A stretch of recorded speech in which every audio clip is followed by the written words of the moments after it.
Hello, and welcome to another episode of Brentcast's Anime Talk.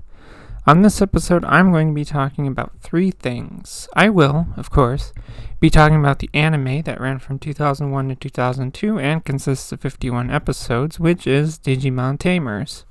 But I will also be talking about the two movies that is associated with Digimon Tamers, which could be 2001's Digimon Tamers Battle of Adventurers and 2002's Digimon Tamers Runaway Locomon. With that out of the way, let's digivolve straight into this. I will begin with the 51 episode Digimon Tamers anime. This is a very big departure from Digimon Adventures and all of its associated movies. Obviously, you have new characters like the leader of the group, Takato, and supporting characters like Rika, Jerry, Rio, and Henry, to name a few. Takato's partner, Digimon, is Guilmon, Rika's partner is Renamon, and Henry's partner is Terriermon. Those three serve as the main three protagonists for the bulk of the show, but then they add more tamers like Jerry and her partner Leomon, Susie and her partner Lopmon, and so on. Takato serves the role that Tai filled in the Digimon Adventures anime as the leader of the group and also wears goggles, but I feel that Takato was also similar to Tai because of Guilmon. See, Guilmon digivolves into Growlmon, who is kind of similar to Greymon. Then he digivolves again into War Growlmon, which has a similar, sort of similar look, and obviously a very similar name to War Greymon. Then both Takato and Tai made a mistake in trying to force their partners to digivolve to Mega level, which turned Guilmon into Megidramon, which is similar to how Tai made Agumon digivolve into Skullgreymon. Of course, Guilmon's actual mega form of Gallantmon kind of reminds me of Omnimon, so Takato and Guilmon share a lot of similarities to Tai and Agumon. At least I think so. The thing that makes this very different from the previous Digimon anime is that in this show, what we know as Digimon Adventures and Digimon Adventures 02 is a TV show in the world of Digimon Tamers. Digimon is also a card game, which lends to the gimmick of the show and is also a video game as well. The gimmick of the show is that the card game in the show is that a tamer can scan a card and apply the card ability to their Digimon. They even use some cards to do more special digivolving. This show adds what they call matrix digivolving, which is when the tamer gets the Digimon to its ultimate form. The way they do this is by scanning a blue card. The other digivolving that is new to this show is biomerging. It's basically where the tamer and their Digimon merge together to form the mega form. It's how Guilmon forms Gallantmon, for example. The story of the show itself starts out in the human world because that's how the protagonists all meet. Then there's a section that takes place in the digital world because our protagonists are looking for the Digimon Sovereign, which they assume are evil, but it turns out they're not. What they learn is that there's the true enemy in the digital world called the D-Reaper. It was a program that basically evolved from the data of Digimon it erased. Then in the third section of the anime, it's back in the human world, but the D-Reaper managed to get into the human world and latched itself onto Jerry.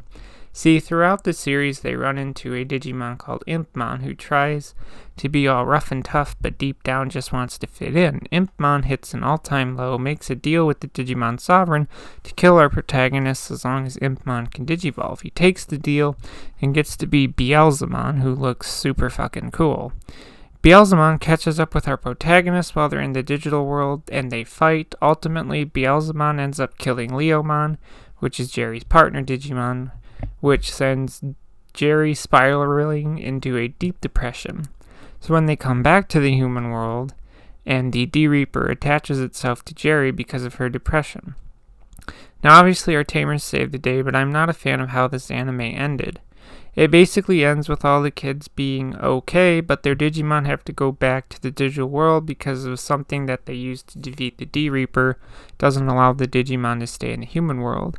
Then they all resume their normal human lives without their Digimon when Takato discovers a portal to the digital world in a spot where he and the gang used to hang out. Yes, they intentionally left it open-ended because of one of the movies that I will be talking about that takes place after the anime ends. Overall, I enjoyed Digimon Tamer's anime. The only thing I'm not a fan of is some of the Digivolutions.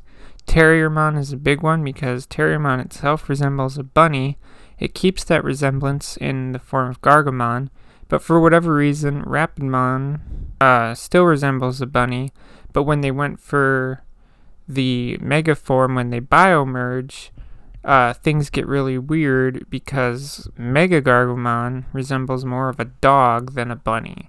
Plus, the proportions of this form are just huge. Mega Gargomon is huge compared to the other Digimon's biomerged form. And now I'm going to be talking about the Digimon Tamers Battle of Adventurers movie.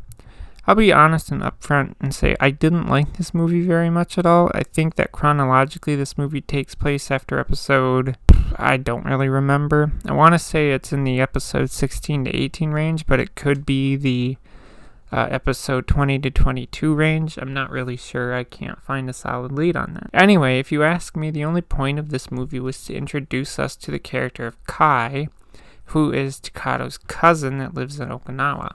I don't really know why they felt this necessary because Kai actually only makes one short appearance in like the second to last or very last episode of the anime. What basically happens in this movie is something called a V-Pet is gaining traction in the public eye, but it turns out that a Digimon called Mephistomon was using this V-Pet to disable worldwide communications and invade the human world, and so the Tamers have to save the day. I'm sorry, but it's such a meh movie that I don't really want to talk about it more than I have to. It was just a vehicle to introduce us to Kai, and Kai didn't even have much of a role in the anime. You could honestly skip this movie, Google who Kai is, and then you'll know who he is for his one appearance in the anime. Lastly, I'm going to talk about the Digimon Tamers Runaway Locomon movie. This movie is fucking weird. First of all, the Tamers anime ends with our Tamers getting separated from their partner Digimon. With this movie taking place after the anime, I was expecting to get to either see fully how the Tamers, go back to the digital world and bring their partner Digimon back to the human world, or maybe just a quick flashback of that same thing. However, they don't do that at all. They just throw us in the movie with the Tamers already having their partner Digimon back. The plot of the movie is that there's a Digimon called Locomon that is flying on a train route and causing several problems in the human world. They figure out that Locomon is being controlled by another Digimon called Perissamon, and at one point in the movie, this Digimon controls Rika. She has this moment where she has like a vision of her dad in a playground where she sings some song, which lends to the subplot of the movie is that all the Tamers want to throw a birthday party for Rika.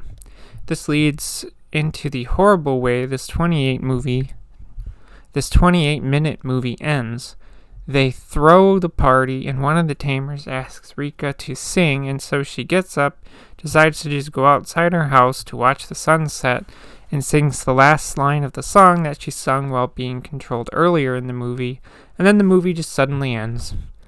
There are some things that in this movie that don't make sense, too. There's a moment where Beelzemon appears and he's riding his motorcycle, even though that motorcycle was destroyed near the end of the anime. He didn't have it at the end of the anime. Why does he have this now? Also, for some reason, Rika doesn't trust Yamaki, even though he helped the Tamers a lot in the anime. Overall, I don't like this movie, and I would never watch it again. So, out of the anime, the two movies that Digimon Tamers have, I think that I'd only rewatch the anime. I firmly believe that the two movies for Tamers, they're not as bad as, say, the Last Evolution movie was for Digimon Adventures. However, these two movies could have been a lot better than they were. I also would love a sort of where are they now for the characters of Tamers. Show them as adults, what they're up to and all that. That's all I really have to say on Digimon Tamers. And so that's all I have to say. So if you're out of the conversation, leave a comment below. As always, thanks for listening, and goodbye.